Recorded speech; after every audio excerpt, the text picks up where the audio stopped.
उसकी हाय, उसकी बददुआ ऐसी लगेगी कि मिट्टी में मिल जाओगे। पार्षद है ना, भारतीय जनता पार्टी के विधायक हैं, भारतीय जनता पार्टी का पार्षद है, अपने आदमी को बचाने के लिए कुछ भी करेंगे।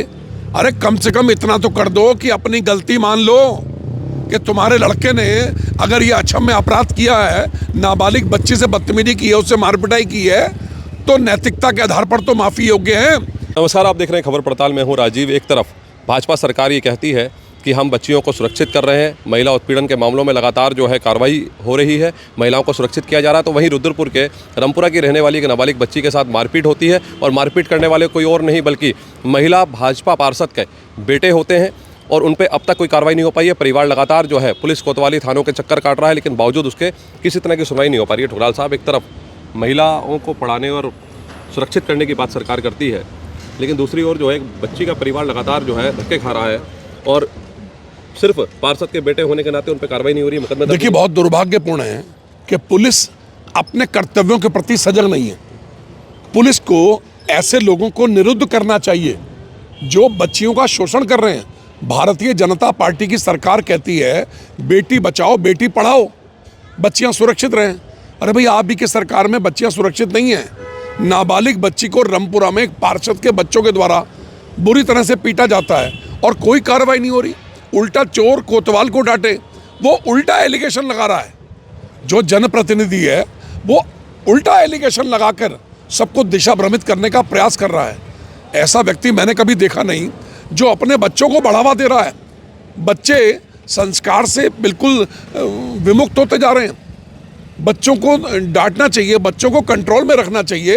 वो नौजवान लड़के छोटी सी बच्ची के संग अक्षम्य अपराध कर रहे हैं, बदतमीजी कर रहे हैं। ये बदतमीजी माफ़ी के योग्य नहीं है। अगर आज आप अपने बच्चे को बढ़ावा दे रहे हैं, उसको बचा रहे हैं, आपको चाहिए आगे बढ़कर बच्चे से कहते हैं कि बेटी को सॉरी बोलो। आज वो बच्चा आपका बिगड़ता जाएगा और आप संभाल नहीं पाओगे। जिस परिवेश में आप परिवार को चला रहे हैं, एक नाबालिग बच्ची का आप शोषण कर रहे हैं, वो दिन दूर नहीं। आज आप सत्ता के प्रभाव से बच जाएंगे, लेकिन एक दिन आपको इसका परिणाम भुगतना पड़ेगा। पार्षद है ना, भारतीय जनता पार्टी के विधायक हैं, भारतीय जनता पार्टी का पार्षद है, अपने आदमी को बचाने के लिए कुछ भी करेंगे। अरे कम से कम इतना तो कर दो कि अपनी गलती मान लो कि तुम्हारे लड़के ने अगर ये अक्षम्य अपराध किया है, नाबालिग बच्ची से बदतमीजी की है, उससे मारपिटाई की है, तो नैतिकता के आधार पर तो माफ़ी योग्य है। आपको उस परिवार से माफ़ी मांगनी चाहिए। आज जो व्यक्ति आपका कुछ बिगाड़ नहीं सकता, उसकी हाय, उसकी बददुआ ऐसी लगेगी कि मिट्टी में मिल जाओगे। बस करो, रामपुरा की ओर ध्यान दो। रामपुरा में नशीले पदार्थों का व्यापार चरम सीमा पर है। रामपुरा में लोग आत्महत्या कर रहे हैं। मैं अंतिम संस्कार में जाता हूँ।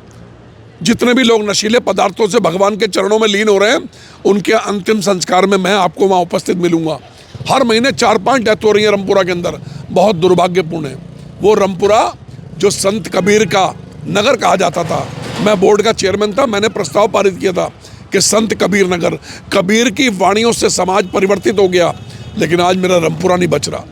कबीरपंथी लोग, कबीर की विचारधारा को मानने वालों, इस शराब का और अवैध नशीले पदार्थों का बहिष्कार करो और ऐसे लोगों का भी बहिष्कार करो जो किसी की बेटी को मारते पीटते हो। चंद्रसेन चंदा जो कि भाजपा पार्षद का पति है और वो लगातार जो है अपने बेटों को बचाने का प्रयास कर रहा है, क्या राजकुमार ठुकराल भी पीड़ित परिवार के साथ खड़े होंगे? बिल्कुल खड़ा हूँगा। अगर पीड़ित परिवार मुझसे कांटेक्ट करेगा, मैं पीड़ित परिवार के साथ खड़ा हूँगा।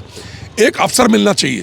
चंद्रसेन चंदा जो कि पार्षद के पति हैं, उनके बच्चों ने अपराध किया है, नैतिकता के आधार पर उस गरीब की बद्दुआ मत दो, हाय मत लो, उससे जाके माफ़ी मांगो। ये सच्चाई तुम भी जानते हो, लेकिन अपने बच्चों को ऐसे दुष्कर्मों के समर्थन में बढ़ावा मत दो।